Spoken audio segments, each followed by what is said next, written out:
দর্শক, ভোট গ্রহণ শেষে ভোট গণনা কার্যক্রম শুরু হয়েছে সারা দেশব্যাপী। একই সাথে গণভোটের গণনা এবং সংসদীয় আসনের গণনা পাশাপাশি চলছে এবং সবার দৃষ্টি কিন্তু এখন ভোট গণনা এবং ফলাফল প্রকাশের উপর।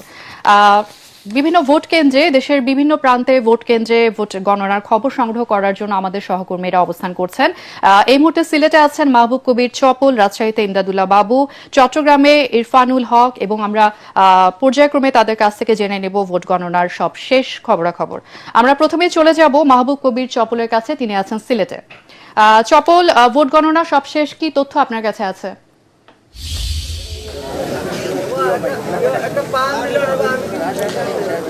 তনুজা, এখনো ভোট গণনা চলছে, যেহেতু গণভোট এবং ভোট দুটো ব্যালট গুনতে হচ্ছে এবং প্রার্থীদের ভোটের সংখ্যা গুনতে হচ্ছে, সে কারণে ভোট গণনা এখনো চলছে।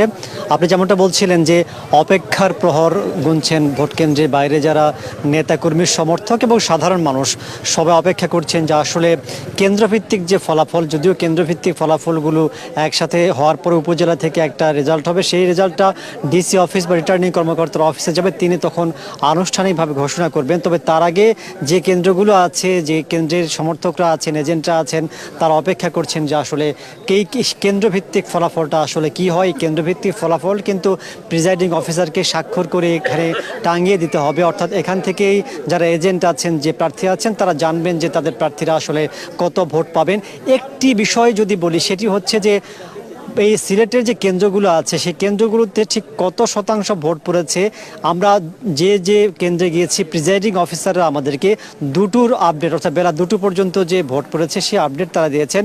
আমি আসলে তাদের কাছে জানতে চেয়েছিলাম যে ভোট চলেছে 4:30 পর্যন্ত, তারা আসলে 4:30টার আপডেট কেন দেননি। আমি যে কেন্দ্রে আছি এটা হচ্ছে মালনেছড়া চা বাগানের একটি কেন্দ্র, রাগিব রাবেয়া প্রাথমিক বিদ্যালয় কেন্দ্র। এখানে মূলত চা কর্মী যারা আছেন তাদের ভোটটা বেশি আছে। প্রিজাইডিং অফিসারকে জিজ্ঞেস করেছিলাম যে এখানে আসলে কত শতাংশ ভোট পড়েছে, তিনি আমাদেরকে জানিয়েছেন যে বেলা 2টো পর্যন্ত তারা 50% ভোট পড়েছে গণনা করেছেন।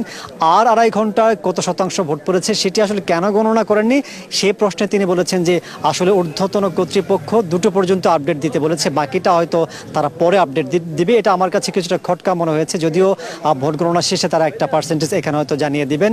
আর যেটি মানে উদ্বেগের যেটি বিষয়, নির্বাচন সংশ্লিষ্ট যারা আছেন তারা যেটি বলছেন যে ফেসবুকে বিভিন্ন জনে বিভিন্ন ধরনের বিভিন্ন রেজাল্টের শিট দিচ্ছে, সেটিতে যাতে বিভ্রান্তি ছড়িয়ে না পড়ে সেজন্য সবাইকে সচেতন থাকবার জন্য বলা হচ্ছে এবং এই ফেসবুক পোস্টকে কেন্দ্র করে কোনো ধরনের বিশৃঙ্খলা বা উস্কানি যাতে না হয় সেটির জন্য সচেতন বা সতর্ক থাকতে বলেছেন। আমরা এই মুহূর্তে চলে যাচ্ছি, রাজশাহীতে আছেন আমাদের সহকর্মী ইমদাদুল্লাহ বাবু, তিনিও সকাল থেকে সেখানে ভোট গণনা এবং ভোটের ফলাফল